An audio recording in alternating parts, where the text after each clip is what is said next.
We've got another one. This is a Willys M38, and kind of a funny story behind this one. The guy I bought it from owns a construction company, and one of his employees needed to borrow some money. He's like, well, I'm not going to give you money unless you give me some collateral.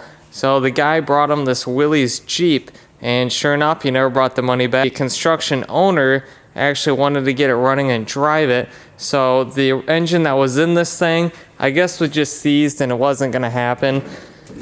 What he did was found a Willys panel van and took the engine out of that. Now, before he took the engine out of the van, he made sure it ran on starting fluid, and then once he heard it run, he pulled it out and put it into the Jeep here, and then that's just kind of where he left it. You see he's got everything bolted up. He's got the exhaust bolts up and all the radiator and that kind of stuff. He did start doing a key switch, which is buried underneath the junk here.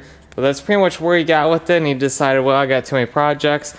The nice thing is that the body's okay. It's one of those Jeeps where you could take off these rear quarters here, and you could spray paint the rest of it to match the Jeep. It's got a lot of the M38 parts on it, like the bumperettes and the pintle hook, and I mean, someone could really turn this into a fun little trail rig. The best part of all that really drew me to this Jeep is the worn overdrive.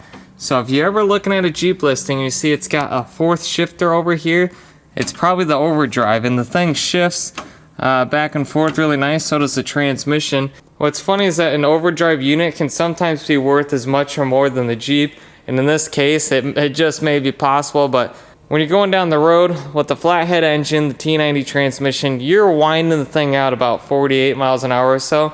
With that overdrive, it reduces your gearing and it drops your engine RPM. You could theoretically go faster and wind it out again, but it just helps keep that engine RPM down. What I want to do tonight is see if we can't hear this thing fire up.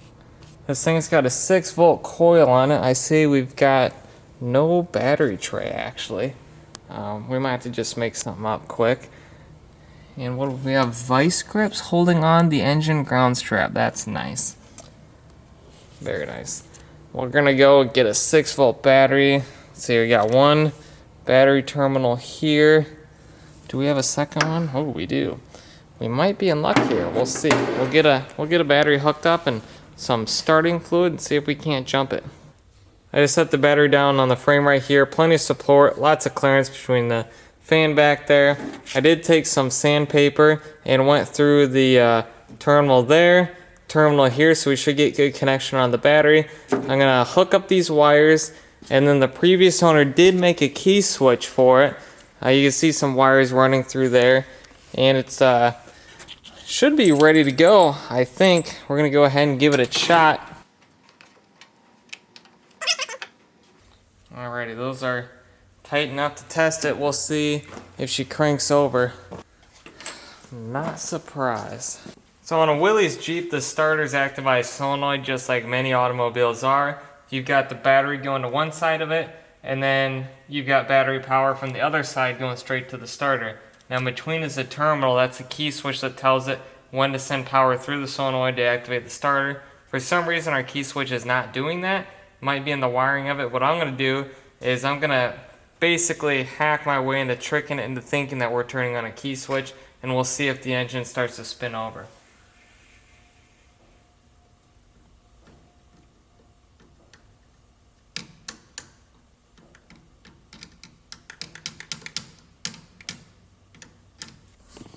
Well, I'm going to manually just jump this thing with a 12-volt battery.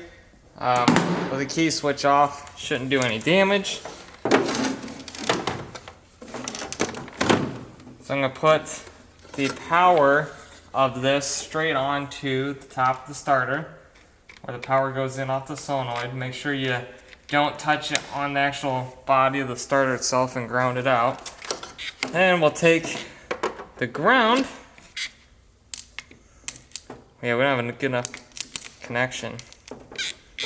Yeah, we're gonna have to sand the outside of that quick.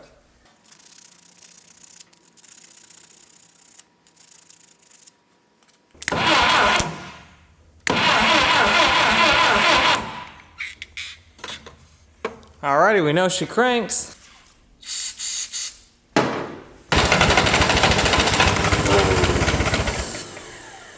That thing purred like a kitten. All right, now we know what we need to do here. Well, geez, Nick, if you'd have just looked at the generator, you'd have seen that it said 12 volt right across the thing. Yep, should have checked that first, so that explains that. Well, I'm gonna leave all that in the video because, you know, this is real life diagnosis. When you get an old vehicle, you don't know what you're getting into. Someone put a 6 volt coil. It's not supposed to be a 6 volt coil, but, you know, that's real life, and that's how I like to show it on the channel. It's a moment of truth. I've got the fuel pump hooked up, fuel lines are on, temporary fuel tank under the seat where they belong. I've got the battery jumper hooked up, and we're gonna see if we can't drive this over into the weld area so that way we can get the battery tray made up for this thing. I did screw in the original dash and hooked up the speedometer. The original tailgate is back on the Jeep. We're gonna get the jerry can mounted later. Here we go.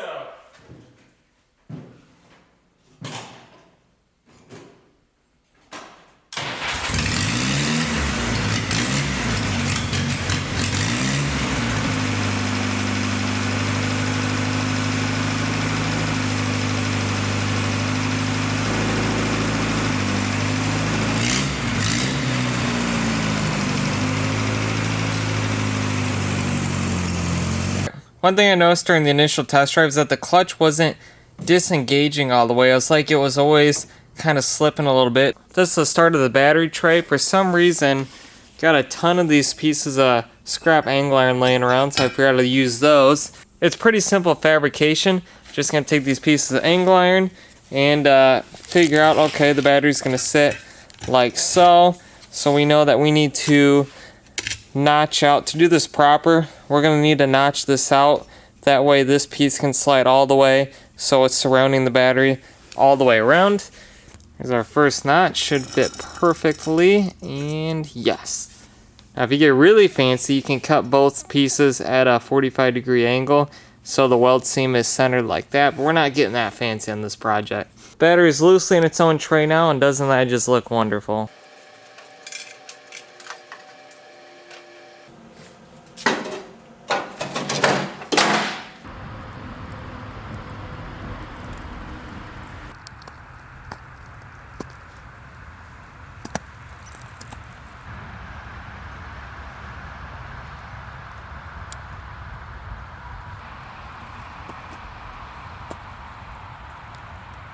Isn't that just the most beautiful sight? The snow just dangling off the branches of the trees, and our total roadkill style M38. I was trying so hard to not go splashing through this water on my way to go get pictures of this thing, keep it nice and clean. This thing's actually really cool. I mean, this is a total 1980s style off-road vehicle with the big tires and the gold wheels and the roll bars, kind of 80s style. And the seats, I mean, this thing's definitely a little bit of a throwback to some retro wheeling. We can't leave out that steering wheel either. It really didn't take too much effort at all to get this thing working. Pretty much just a fuel pump, battery tray, the gas tank situation. I'm not super happy about that, but it is what it is at the moment. I do love these little headlight guards. They're kind of goofy, but they are kind of neat too. Not a lot of Jeeps have these. You know what we got to do, and I brought the tripod to do it.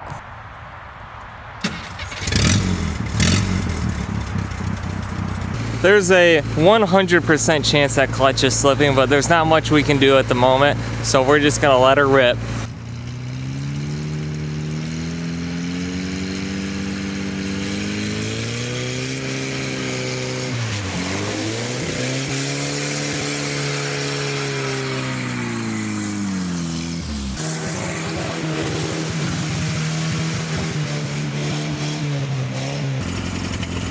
The least I could do is take it for a ride.